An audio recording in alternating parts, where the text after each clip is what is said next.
Jochung' kar chung' od bura ma Kasipul opwoyo kwe mamedo neno e kinde yiero madundo madhi nyime kar chung' od burano manie kaunti ma Homa Bay. Jochung'go mane wuoyo tok luto ombulu okwayo kwe nyaka yiero rum ka gimedo kwayo jodak ma Kasipul mondo ochop oyier jotendgi ma gihero. And I'm happy the process is going on smoothly. It's peaceful, as you can see, it's peaceful. So I want to encourage the residents of Kasipul. Let's come out in large numbers. Let's vote.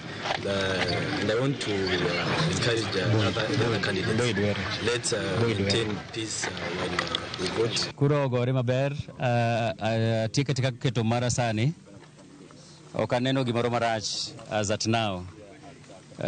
Ji pod nie laini ji go kura waparo ni by the end of the day ji bro bedo ni obiro in big numbers to mondo gigo kura, but onge gimoro malich mwaneno marach mwanyalo wacho ni in this particular polling station nitiere gimoro marach okaneno. Kaluwore gik maseneno kuonde mosewuothe e polling stations mantie so far, anyalo wacho ni in ratio of 1 to 10 about 7% aneno ka okrach ahinya.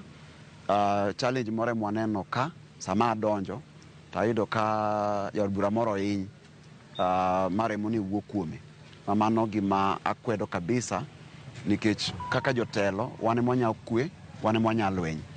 Koro anyalo wacho ni percent maduong' to kaneno pek mana achiel ariyo man kaki kacha, to nadwa ni mondo challenge jowa ma jo Kasipul ni wawuoguru oko to wagouru kura yor kwe.